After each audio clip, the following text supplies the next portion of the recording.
Hey,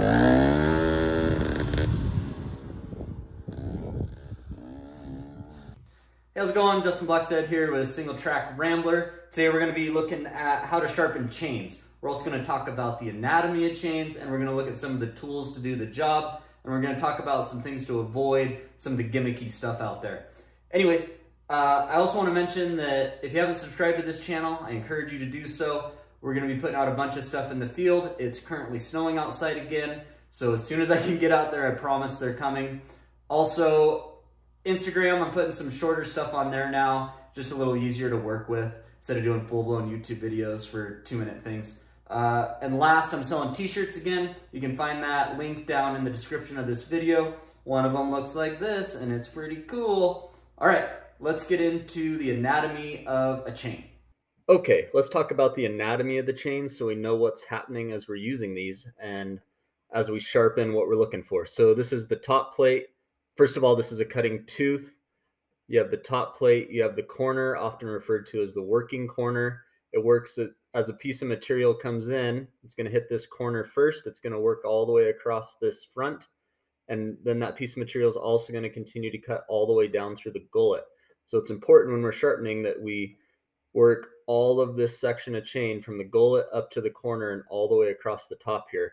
If you don't sharpen your gullet all the way, and let's say it's dull right in here, you're going to start that cut and it's going to cut it off early, and you won't get that stringy spaghetti we all strive for. The other really important part is the depth gauge or raker. As that piece of material comes in, this is what's going to set how deep on this that initial cut goes. So if this is too high, you're not going to be taking enough material and you're going to have a sharp chain that's still spitting dust. If you take it too low, which I've done when I was younger, thinking it would be sharper, it's going to bog your saw down and it's going to create a really jumpy environment. So it's going to be skipping around, trying to grab too much. So it's important that we get this depth gauge set just right, and we'll go over that when we get into sharpening here in a minute. But I thought it was important to take a second to talk about how all this works together to ensure that we get a nice clean cut. Okay, now we're going to dive into some file guides and some gimmicks that are out there. To start off with, a couple different manufacturers are coming out with something that looks like this. It's supposed to do your rakers and file your chain at the same time. We've used this a little bit on the crew. I played with it quite a bit. One crew member liked it. I don't. I think it's just too much going on at one time to pay attention to. It does have some 30-degree marks on it. That's what I sharpen our chains to. You can do 35 degrees, but then it's going to make it a sharper point, obviously, and that has more susceptibility to getting dull faster or bending that tip over. We cut in a really dirty environment. We're probably going to hit dirt. We're probably going to have rocks and trees that we don't know about. So 30 degrees is a little safer. Directional, again, there's just too much going on with this thing. We're going to count this as a gimmick. Next up, we've got your old school file guide. So these are pretty popular. A lot of guys use them. You can set a lot, there's a lot of different settings we can do on this. We can change our angle, we can change our height, we can change the depth, and it just keeps it right at that 30 degrees as we go all the way through the cut. These are great if you're just starting and are really nervous about it, but they kind of take too much time to set up. And I just encourage everyone to use what we'll go over at the end here, which is a file guide, kind of a little more freehand. But if you're really nervous about it, these will work. But like I said, they take forever to get set just right, and I feel like you're constantly fiddling with them. So gimmick E, but if it works for you, keep doing it. All right, now we got this fancy deal here from Timberline. And it's a chainsaw sharpener, so similar to the file guide. It sits on your saw like this. It's got a handle. You'll notice it's got a tapered file on it. They're pretty expensive, but it sits in there right at 30 degrees, and then you spin it. So it actually does a really good job of getting down in that gullet like we talked about and all the way through the chain. But again, for me and my experience with it, it takes too long to set up, and you're constantly fiddling with it to get it just right. So what do I use?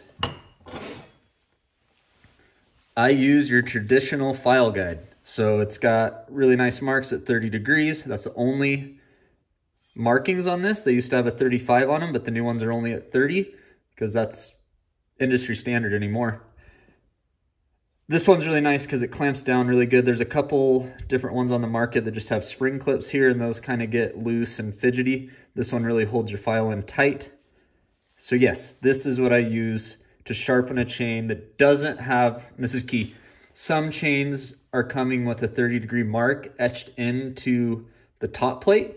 So on those chains, I'll just go straight file because I've got a bearing marker to go off of. But on a lot of these 325 and 3/8 Pico chains, they don't have that mark. So I want to make sure that I'm dead nuts on, so I'll use a guide on those. And the last tools that we need to have are a raker gauge and a flat file. So we can set our rakers exactly right every time. Okay, let's throw an edge on this bad dog. So what we're gonna do is we're gonna start by tightening our chain just a little bit tighter than spec, and that's gonna hold that chain really down in that bar and kind of get rid of some of that wiggle you might get while you're sharpening and might throw off your angles.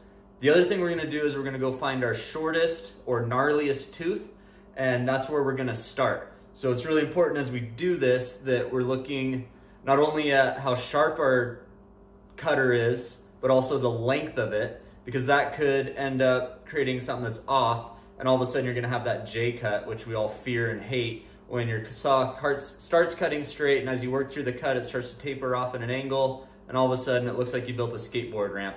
And that can be from a number of things. One of them having teeth that are longer on one side than the other, sharper on one side than the other, or your rakers aren't equal. So all those things combined can lead to J cutting. So as long as everything's equal on both sides, all our cutters are the same length and our rakers are set right, it's gonna cut great. All right, let's look at this.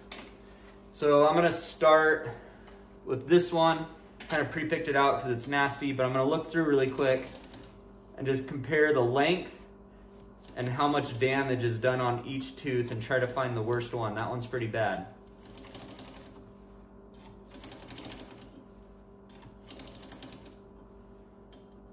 Yeah, that's the worst one, so I'm gonna mark it with a Sharpie, and that's where I'm gonna start. And we'll zoom in for this next little section. All right, the moment we've all been waiting for. Let's sharpen this chain. So a couple things we need to remember is we always sharpen from the inside to the outside. So think from the low point to the tip is how we're gonna sharpen these chains.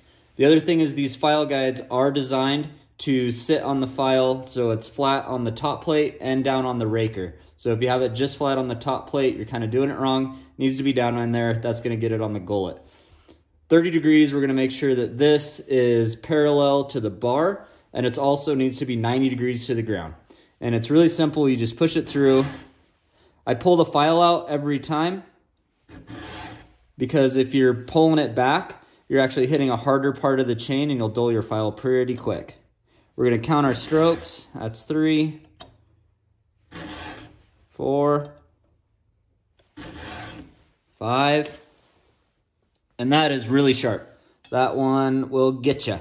So that one's sharp, it's good to go. Took 5 strokes on this side to get it sharp. So when I go to the other side, I know that I'm not as strong coming in from this angle, so I'll actually take 6 from this side, just so I can make sure my cutters stay the same length. The other trick is if you get into a chain that's hit a bunch of dirt or rocks and you're taking a bunch of material off and it's kind of, you're starting to wonder, oh man, are they all the same length on that side? Just take a caliper really quick, measure each tooth once you're done, and you'll know for sure that they're all the same length. It's a little bit nerdy, but when you're working with really dirty chains, it's probably not a bad idea. All right, let's talk about rakers. All right, so we're gonna set our rakers really quick. Really simple again. We're gonna go from the inside to the outside, so the low point to the high point. We take our raker gauge, we put it on top of the top plate so it's nice and even, and we simply file it down. Should only take a couple licks. That one's already set if we keep on top of it. And this saw, we're gonna do them all on one side, flip over, do them all on the other side, working inside to outside, and we'll be ready to spit some spaghetti. Let's go. All right, well, thanks for watching. And again, your chain should be so sharp, like my buddy Mikey says, that you need to wear safety glasses just to look at it. Again, like, share, subscribe. If you want to buy a t-shirt, I'd be stoked. It all goes into my dirt bike and my chainsaw. Wife doesn't get to touch it. Additionally, if you have comments or have things you want me to speak to specifically, I'm all for it. It's easiest to get me through Instagram. I follow that a little closer in the messages. YouTube comments can be a little confusing on how to track them all. So anyways, I appreciate you watching the video, and we'll see you on the next one.